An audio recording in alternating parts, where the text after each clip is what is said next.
ازيكم عاملين ايه؟ معاكم يوميات اسماء عفيفي. هنعمل النهارده وصفه سهله كده وسريعه وبسيطه وحلوه قوي. الكنافه مع المانجا والكريمه.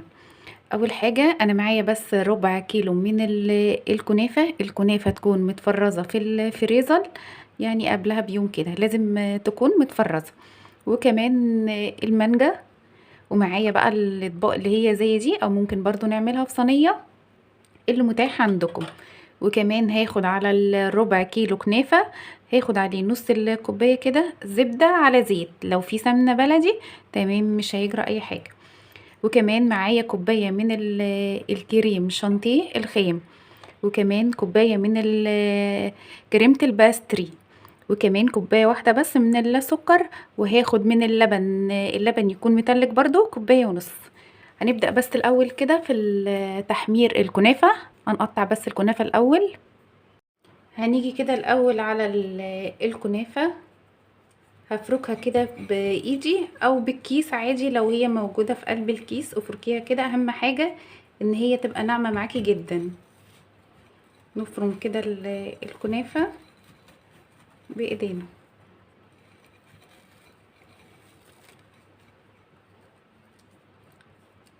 خليها ايه ناعمة خالص.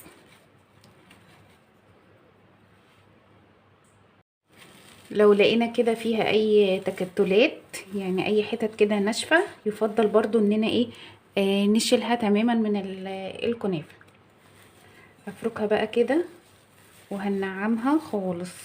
هي سهلة جدا، يعني طول ما هي في الفريزر هتبقى سهلة عليكي انك تفركيها. وهتطلع احلى كمان من في ناس يعني بتحطها في الكبة، لا كده بايدينا احلى بكتير يفضل يعني. حبة بالكبة زي ما تحبوا برضو، بس يفضل الافضل. انا جربتها قبل كده في الكبة ما عجبتنيش النتيجة الصراحة يعني. فكده بايدينا على طول كده، وهتتعمل برضو على طول. نفركها بقى كده تماما. اتبعترت مني مش مشكلة. هخلصها بقى كده وهنرجع برضو مع بعض تاني. كده خلاص بقى بعد ما فركنا الكنافة صغير جدا بالشكل ده كده. ماشي، هحط بقى الطاسة صينية اي حاجة. هحط الزيت مع الزبدة. انا حاطة هنا الزيت مع الزبدة علشان الزبدة الصفرا يعني بتتحرق مننا، فبحط معاها زيت. مجرد بس ما تسيح كده هنزل على طول بالكنافة وهدي عليها النار. هديت بقى انا كده النار. هنزل بقى بالكنافة.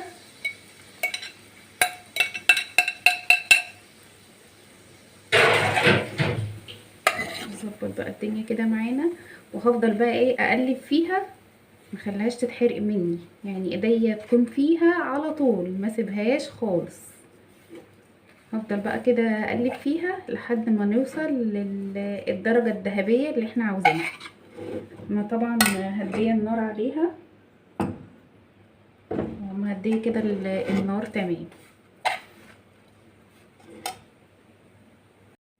هفضل بقى اقلب فيها زي ما قلت لكم على طول، علشان ايه ما تتلسعش مني الكنافه وتتحرق مني، لحد ما تبقى كلها درجه واحده. للون طبعا اللي احنا ايه عاوزين نوصل له، اللون الذهبي. افضل بقى اقلب كده. دي تاني بقى مرحله في التقليب. نوصل بقى لاخر مرحله وهنرجع برضو مع بعض تاني. كده بقى خلاص، دي اخر مرحلة معانا. كده اللون اللي احنا عايزينه كده تمام. هطفي بقى على طول عليها وهفضيها في بولة في طبق، بحيث لو سبت الكنافة في قلب الطاسة هتتحمر اكتر من حرارة الطاسة، فيفضل ان احنا نخليها على طول في طبق او بولة تبرد. هنعمل بقى الكريمة لحد ما الكنافة تبرد معانا تماما. هنزل بقى بالكوبايه ونص من اللبن. ادي الكوبايه وادي النص كده تمام. اللبن انا برضو كنت حاطاه في الفريزر. اركن بس الحاجه دي على جنب كده، وهحط برضو كوبايه من السكر. سكر بقى عادي، سكر بودر اللي موجود كله برضو كده كده هيتضرب في قلب بعضه بالمضرب. وكريمه الباستري برضو كوبايه، وكمان كوبايه من الكريم شانتيه الخام كده تمام. اجيب بقى المضرب، هدوبهم بس كده الاول، وبعد كده ايه هنضرب المضرب.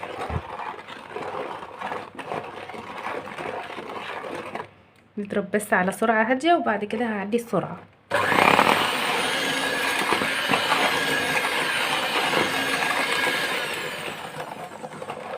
ما تستغربوش من لون كريمة الباستري، هو ده بيبقى لونها يعني.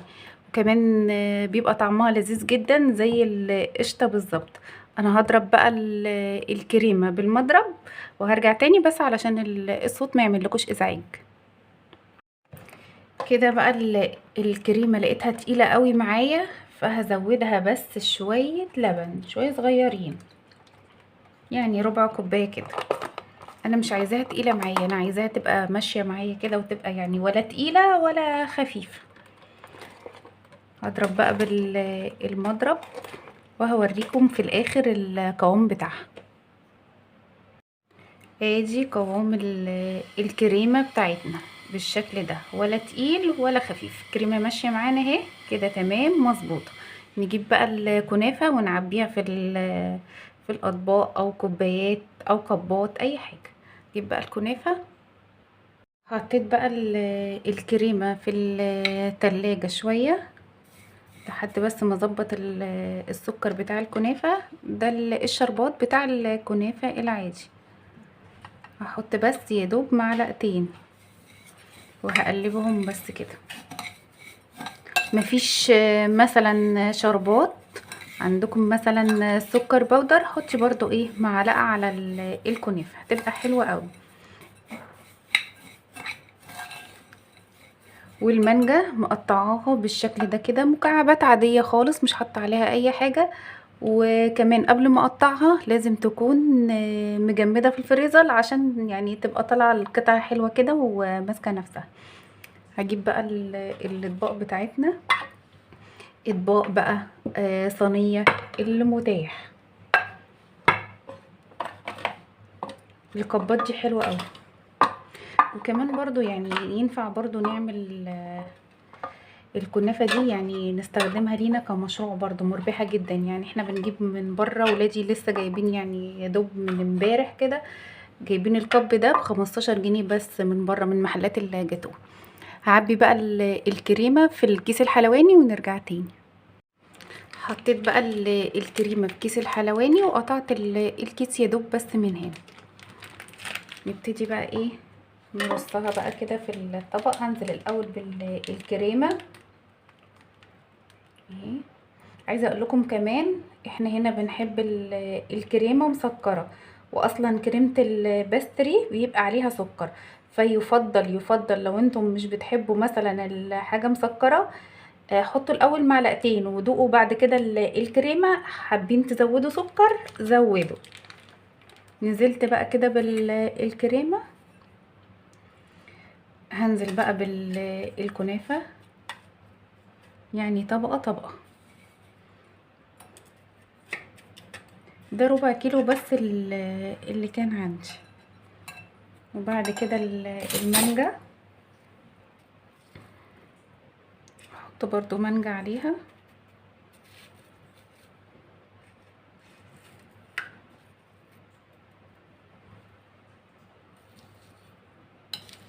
خلي برضو شكلها باين كده عشان تدينا برضو منظر حلو كده للكب بتاعنا او الطبق بتاعنا. هنزل برضو بالكريمة عليها بعد المانجا بالشكل ده كده، تحفة. وحابين برضو تعملوها بالفراولة، الكنافة برضو بالفراولة بدل المانجا هتنفع جدا. انا هسيب لكم برضو عاملة قبل كده الكنافة بالفراولة مع الكريمة، هسيب لكم لينك الفيديو تحت في صندوق الوصف. هنزل برضو هجيب برضو طبقة من الكنافة. اللي مش عارف صندوق الوصف برضو يعني سهم كده هتضغطوا عليه هتلاقوا لينك الفيديو تحت في صندوق الوصف.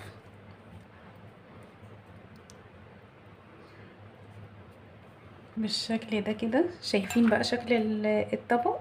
شكله جميل اهو، شكله تحت كده جميل خطير.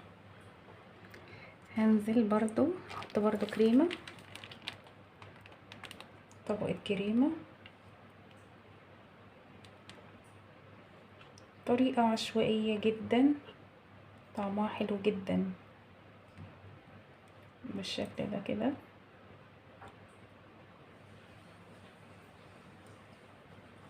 وهحط برضو فوقها المانجا.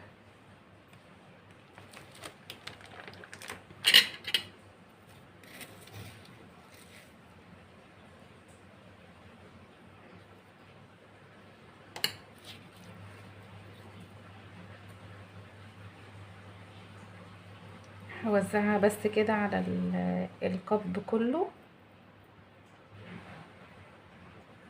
بس كده تمام. خلصنا كده الكبات كلها، وزينتها بالشكل اللي انتوا شايفينه ده كده. حطيت برضو عليها مكسرات يعني تعلي التست معانا، وبرضو تخلي ايه شكل الكبات حلو قوي كده. شايفين شكل الطبق معايا عامل ازاي، الكب عامل معايا ازاي. زي ما قلنا في صينية تعمليها، في كبات زي دي كده، في كوبايات هتنفع برضو، في كاسات هتنفع برضو. شايفين شكل الطبق يجنن صحيح، زي ما بيقولوا كده العين بتاكل قبل البق. ومن ربع كيلو بس عملوا معايا 6 اطباق. يا رب تكون طريقتي في الكنافة بالكريمة عجبتكم. اشوفكم ان شاء الله في فيديو جديد. كنتم مع يوميات اسماء عفيفي، مع السلامة.